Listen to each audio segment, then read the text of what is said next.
What's up, guys? Welcome back to the channel. Boozer here. Thanks for stopping by. Today's video, we're going to be talking about this Web of Corruption event. I got the full info deck here, and we're going to go over all the relevant details for you guys here. There's quite a bit to unpack, and especially if you haven't checked out some of the teaser footage that's been going around, you guys can check out some of my previous videos on this channel. Some of that info will be in this deck, so we can go over it in case you missed those teaser videos. All right, so let's jump into it. So we have an event overview here. I'm going to move my head a little bit. So Web of Corruption, to summary, Raid Shadow Legends presents an upcoming Web of Corruption campaign that will feature a brand new coalition event, thematic reward calendar, 6 unique legendary champions, time-limited event dungeon, the return of the previously limited relics, and a new loyalty program featuring free login champion. So quite a bit to unpack, like I said. So the coalition event, they're basically going to be mission or quest-based kind of objectives that you have to complete. You get points for it.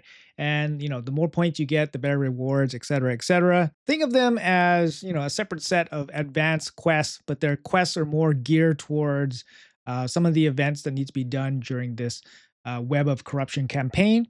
There's also going to be a new rewards calendar. There's going to be 6 new legendary champions that's going to be part of this time limited event dungeon. We did cover that a little bit in some of the previous teaser footage.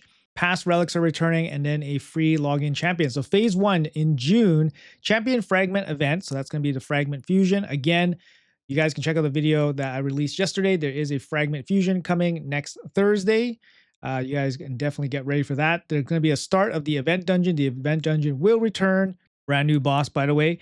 New reward calendar and the Bastion redesign. Phase 2 in July, there's going to be a free legendary champion in the loyalty program. So there's going to be a free login champion. This month, I assume it's just Skeletor. So next month, we'll have a free login champion.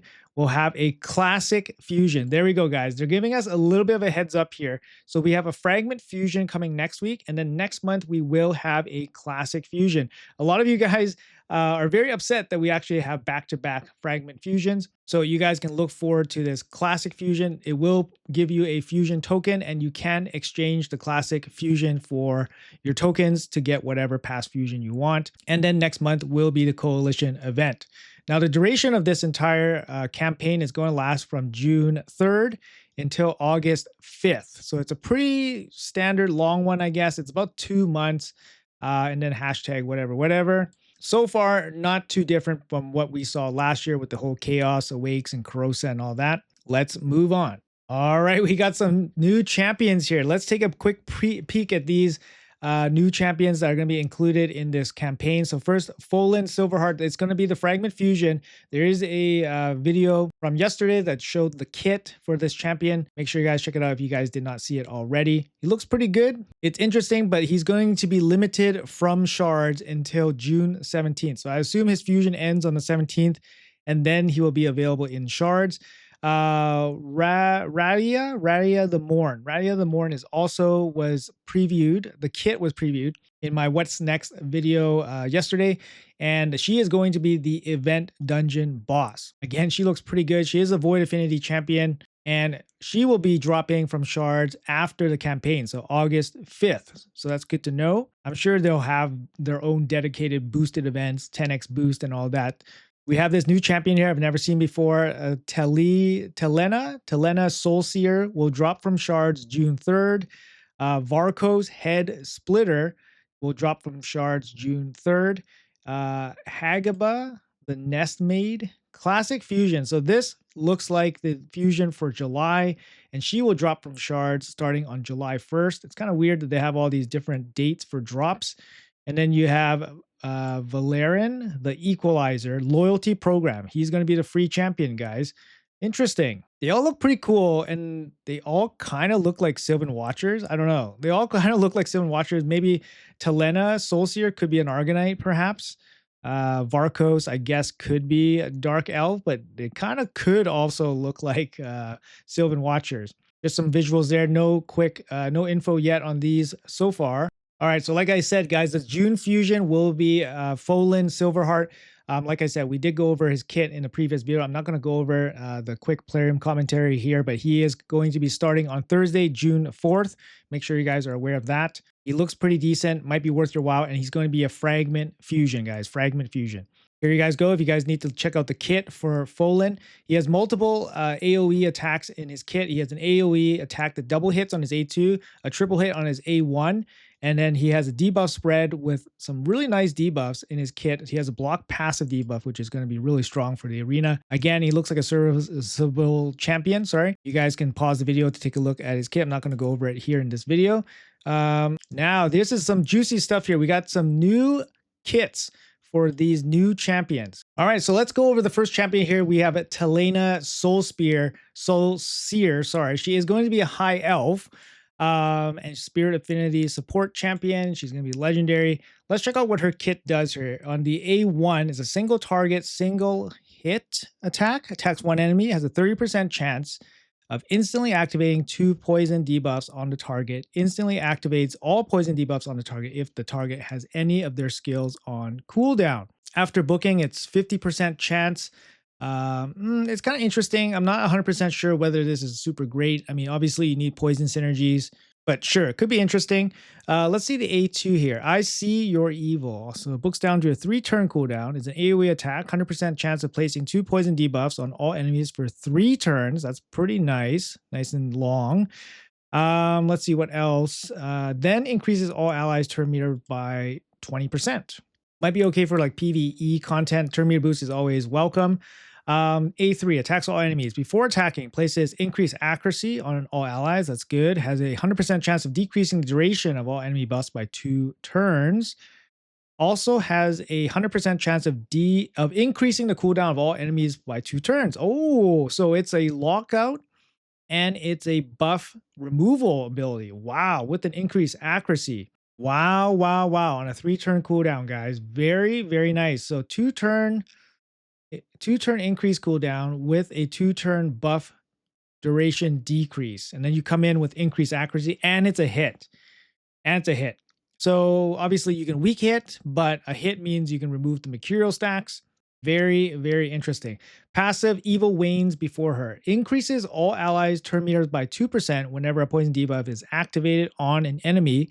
If there are multiple champions on the team with this skill, one will activate. This skill will not activate on duplicate copies. Decrease enemies crit rate by 5% and crit damage by 10% for each poison debuff on them. This effect does not work against bosses. I wouldn't say this is particularly strong. The first part of it, you have to activate the poison, so it would have been better if it's just placing the poison. You just get the turn meter boost, but you have to activate the poison. I think it might be a little bit tricky to pull off. And then the aura here is speed in all battles by 19%. Now, obviously, her A3 is very, very interesting. I would say it's very similar to Fabian's. In some respect, it's actually probably better because you get the increased accuracy also. It's also the same affinity as Fabian with the same aura too. But the rest of their kit with the poison stuff, I think is a little bit out of place maybe. The increased turn meter on the A2 also very nice. I think this champion's very, very viable. But the poison stuff, not too excited about in her kit. All right, let's move on to the next champion that we have the kits for, Varco's Head Splitter. So it's going to be a force affinity defense-based dark elf. So I correctly assumed this was a dark elf, I think. The A1 attacks one enemy twice, ignores unkillable. Okay, that's good. When counterattacking, will attack 3 times instead. All right, so you get, what else? You get 30% damage from books. That's pretty significant. The A2, Murderous Fighter. I love it. 3-turn cooldown when fully booked. 30% damage from books again. Again, very significant. Attacks one enemy 2 times. Will ignore block damage and shields. So he can ignore unkillable, block damage, and ignore shields. Whenever this champion teams up with an ally to attack an enemy, they will use this skill. When joining an ally's attack, will attack 3 times instead. Okay, very nice. Ally attack. Yeah, okay. Marichka and stuff like that can definitely work. The A3 places increased defense, counterattack, and shatter on this champion for 3 turns. Then you get an extra turn. This is on a 4-turn cooldown, but with the extra turns, effectively a 3-turn cooldown. So what do you do here? You open with the A3, so he self buffs himself. Counterattack, shatter. Shatter is 15% ignore defense, and he gets a 3-turn buff, 2-turn buff after he does the extra turn. And then you go in and you kill one enemy through block damage or through unkillable. I mean, that kind of works. Has a Okay, passive has a 50% chance to join an attack whenever an ally attacks an enemy. Okay, 15% chance. The chance increases to 25% when an ally from the Dark Elves faction attacks. Enemies killed by this champion whenever they counterattack or join in a ally attack cannot be revived. Oh my god. No aura or anything. This is a very, very powerful passive. So if he joins in on a ally attack and he kills somebody, they can't be revived. Um, that's just going to apply to all his entire kit, or when he counterattacks. So he can counterattack, place it on himself. Unfortunately, these are not protected or anything, so you can kind of deal with it ish. He can be locked out, he can be crowd controlled, and he doesn't have a way to survive. So, I mean, it's interesting. It's interesting. He could be a damage powerhouse, perhaps. Dark Elf is a faction that's kind of, I don't know, kind of lacking something. I don't know. They have a ton of debuffers, but they don't really have like, it feels like they don't have any super, super strong damage dealers. This guy could be it potentially. But yeah, pretty interesting kit. Kind of like it feels a little bit threatening, but I don't see it being like crazy for like arena or anything like that, but could be interesting. All right, let's move on. So we're into the event dungeon. So the event dungeon is back, and this time an exiled queen, Raya,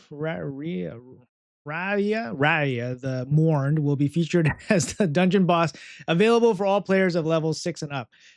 Starts on June 3rd, ends on August 5th, so the same time as the campaign. Raya the Mourned is a relentless boss of the event dungeon who excels in prolonged battles, constantly pressuring players through both her own abilities and the support of her allies. Defeating her will require not only strong damage dealers, but also durable supports capable of keeping them alive under heavy pressure. Players will need to manage her minions carefully, prevent them from empowering Raya with buffs, and protect their team from buff stealing and crowd control. Champions capable of applying decreased attack, debuff, blocking, or stealing buffs, or locking out enemies will prove especially valuable in this encounter. So we're looking at decreased attack, block buffs, buff steals, and lockouts. Yeah, okay. I mean, we'll see. We'll have to play test this and see how it goes, but we'll see. And we did cover her kit here in a previous videos, but I'll quickly go over it here. Her A1 is a double hit, ignores enemy defense 15%, also heals this champion, grants an extra turn she kills a target. This is very, very solid. It's a solid A1, has ignore defense, has extra turn mechanic, has heal mechanic. It's a multi-hit, and she's void affinity too. So it's a very solid A1. Her A2, also very good. Single target double hit. Before attacking, she's going to place a weaken. Will ignore 15% of the target's defense and block damage buffs. Will ignore an additional 5% of the target's defense for each buff on this champion, so you can control that up to 35%. Reduces the cooldown of the A3 by 1 turn and places stun on all enemies for 1 turn if this attack kills the target. The debuff cannot be resisted. Very strong A2. And then the A3 is probably what we're all talking about here. It's an AoE attack, 3-hitter, triple hitter, just like Marius. Before attacking, places increased attack on herself. It's a self buff, very nice. Each hit has a 100% chance of stealing 1 random buff from each enemy. Each enemy fills the champion's turn meter by 10% for each buff stolen. This is a crazy ability, and it's on a 3-turn cooldown, which is nuts. Very, very similar to Marius. I'm not too sure how hard she's going to hit. She places an increased attack on herself, but her kit requires accuracy, and where Marius is really good is that he can buff himself with plus accuracy also. So we'll have to see how effective this ability is, but it looks really, really good. Her passive, this champion deals 30% more damage while they're under 3 or more buffs. She does place increased attack on herself, so she only needs 2 more buffs. While this champion is under increased attack, block debuffs, veil, or perfect veil buff at the same time, prevent this champion's death, and their debuffs and instant effects cannot be resisted. So that's kind of how you play this champion. You have to buff them up with block debuffs and veil and increase attack, and then you go in with all of their abilities. Then you don't require accuracy on anything for her. And she cannot die, so that's pretty crazy. Obviously, as a boss encounter, we want to stop all those buffs, so block buffs makes sense. Or you can guys steal these buffs away from her so that she doesn't, remain like immune or immortal. Her aura, 35% attack in all battles, only applies to Sylvan Watchers. So she is a Sylvan Watcher, so she gets the buff, and then she's going to buff, I guess, her teammates, Sylvan Watchers. But cool. She looks pretty strong for a Void Legendary. And I'm sure she's going to be a pretty good, bait for people to chase when she comes into the shard pool. So what are the rewards for the event dungeon? We got the pinpoint set back. And this is a quick rundown. The pinpoint set. Pinpoint set's kind of out of the meta a little bit. It's still good for PvE content. This is a good set in general. You get accuracy, you get 10% speed on 2 pieces. So a lot of people put rings and amulets on your characters just for the 10% speed. That's very important. Intercept can still be kind of nice once in a while, obviously, to protect you from the random sheeps. But this is a pretty good set if you're just looking for speed in general. If you don't have very good pinpoint sets, not a bad time to farm some of it just to increase your inventory. All right, let's check out the reward calendar here. So a special 25-day reward calendar will be launched with the start of the Web of Corruption event. This would be probably similar to that Artor event, where at the end of the 25, I believe we got Artor. In this case, the rewards will be artifacts and accessories of epic and legendary rarity, gemstones, glyphs, chaos ore, and other goodies. The final reward will be determined by a community vote. Okay, players will be able to select a legendary relic among the following: a gilded pinion, the last laugh amulet, or the mask of disquiet. All right, so I just pull up the relic index here. So we'll take a quick look at these relics. So Gilded Pinion wearers receive 1% less damage for each turn of cooldown on all their skills. I don't really see this getting used too often. You can increase the percentage here. Let's say you increase it by, I don't know, let's say you put him to level 12, then you're going to get 0.75 more percentage for each turn of your skills on cooldown. I don't really see this getting used too often. I don't think the damage mitigation is significant enough to make a huge difference. So I don't think that would be the best for the best relic anyways. The last laugh amulet I think is interesting. It's supposed to be, I believe based on the stats, it's supposed to be over damage dealers. The wearer has a 30% and then you can increase the percentage here. Let's say you use level 4, that's basically level 12 on the relic. So that's going to give you 60% chance to activate a delay effect when receiving fatal damage. So delay effect basically means that you get to survive when you take fatal damage, but the next turn you'll be taking that damage. But it gives you a chance to kind of out heal the damage that you would have taken. And it's on a 3-turn cooldown, so it's not going to activate more than once in most cases. But it's only a 60% chance. This could be interesting. You could use it on support champions also.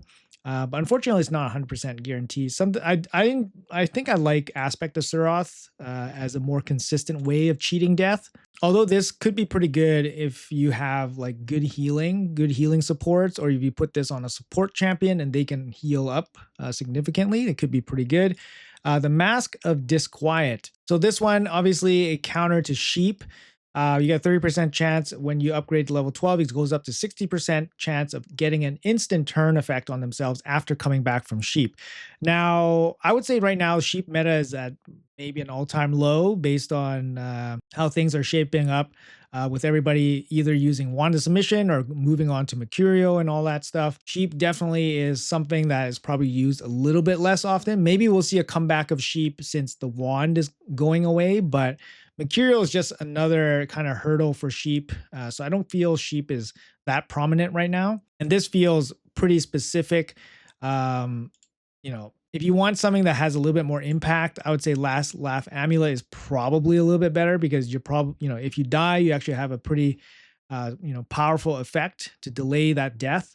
If you're thinking of a relic that's just more consistent, maybe the Gilded Pinion is just more consistent. You get the value more easily. But I just feel like the effect of this is very minimal. Obviously, if you can get this to go off, if you're, happen to be sheeped, and then if you happen to hit the percentage chance and get an instant turn, that could be huge. So I'm not really too sure. I think these three are pretty meh, to be honest. But I think the best one is probably Last Laugh. Could definitely be like a game-changing save with this delay death ability. But I think none of the three are really significantly better than the other. But I would say the Last Laugh probably gets the edge for me. So I think that's a pretty, low stakes reward calendar here. We're just going to get a bunch of goodies just for logging in. And then we're going to get a legendary relic for our trouble at the end of this calendar. All right, so event relics. Due to popular demand, we are bringing back relics that were previously introduced as a part of limited events. During the Web of Corruption campaign, you will have a chance to get relics that were first released as part of Chaos Awakes event. You'll be able to earn Twisted Horns in various in-game activities. So if we quickly jump into the index here, these are the relics from the Chaos Awakes relics. And these will be returning. So the Skull of Treason could be okay for HP burners. Again, Mercurial's kind of killed some HP burners, but Skull of Treason could be just really good for PvE content too. So like, for example, if you put it on an RTAC HP burn would just be doing, a lot more damage. Also, you have the front stat being accuracy. So then that could definitely help you build out, debuffers a little bit easier. Gilded Pinion, we just went over that. Pretty low impact, I think, kind of legendary relic. The other relics, like the epics and rares, are not particularly great from this set. The mythicals from both mythicals, I think, are quite decent. Covetous Passion here, you get the 15% shattered buff for 2 turns. That's basically extra ignore defense. Unfortunately, you only get it for 2 turns, so it's not a set amount that's always there. And also the front stat is attack instead of crit damage. So it just means you get less crit damage stats, so that's a little bit of a drag. It's a damage dealing relic, but it's not the best. It's okay, and you get 4 gem slots also. Crown of Corruption, decent, right? You get a speed front stat, which is great. Obviously, it can work for a lot of champions. It's a bit of an interesting relic. You deal more damage when you have over 50% HP. So if you're in a go first situation, you're going to deal more damage and then you're going to receive less damage. But if you're below 50%, you get a pretty harsh penalty here. You're going to be dealing much less damage and receiving more damage. If you upgrade this relic, you're going to be dealing slightly more and receiving slightly less. You do get the crit damage on the secondary stat. So you technically could put this on a damage dealer, especially one that likes to go first. So you can make a really fast damage dealer with the Crown of Corruption. But both of these, they're okay. Definitely usable. Definitely better than a lot of relics. But in terms of comparing these to like the best mythical relics, these not even close. And definitely has been power crept in the year and a bit. Definitely been power crept. All right, moving on. We got avatar frames and badges. 2 new avatar frames will be added. So here they are. A Talanian style avatar frame will be placed as a reward in the Coalition event, and the corrupted avatar frame will be sent to players who collect all event champions by August 5th. Okay, so you got a package for collecting all 6 of the champions. It's going to be very difficult, I'm sure. Additionally, players will have a chance to earn the all-new achievement badge. If you manage to get all event champions, you'll receive a special in-game badge. The badge will be obtainable after the Web of Corruption. Okay, so it will be obtainable after the Web of Corruption because the champions will be in the pool. That's kind of cool. So it's kind of like a long-term thing. You could just accidentally land on this badge one day if you somehow get all 6 of the champions. So that's kind of cool. And lastly, this is the gift package if you get all 6 champions. Wow. I am actually loving that avatar, and you're going to be ending up with a Covetous Passion, a mythical relic. So if you're going to get all 6 of those champions, you're going to end up with a mythical relic, this boss avatar, this frame, and then 4 gems. The gems are not crazy. 2 circle gems. I mean, you probably have these already. And then the diamond legendary gem. You have to collect everything by August 5th. And then you'll be getting this special gift. Now it's a 6 champion gift package. Of course, they're going to give you a mythical relic here, but I'm sure it's going to be extremely difficult. And I'm sure that one of them will be stonewalled by RNG. So probably going to be the Void champion, Raya, the event boss. She's probably going to be stonewalled because she seems to be at least the best one based on the kits that we've seen so far. But yeah, this is a pretty cool package. I really like this avatar. She looks really cool. But that's going to be it. That's going to be it for the info deck here. We got a lot of information to go through. We only seen 4 of the champions so far. There's going to be a total of 6 in this campaign, this Web of Corruption campaign. These champions will be available after the campaign ends, so there's no real FOMO and stuff like that. We don't know exactly what's going to be in the event dungeon. We have to jump into that when the test server has it in there. No new relics, and we're going to be getting some old relics from last year. I don't know. I don't know. There's going to be a coalition event. There's going to be a free relic calendar. There's a lot. There's a lot. Free champion, fusion next month. It's going to be busy. It's going to be busy. Anyways, guys, that's going to be it for the video. Let me know in the comments below what you guys think. What are you most excited for from this entire campaign? Let me know in the comments below. Thanks for watching until the end, guys. Appreciate you all. If you guys enjoyed the content, make sure you guys hit that like and subscribe button. It really helps me out. And I'll see you guys in the next video.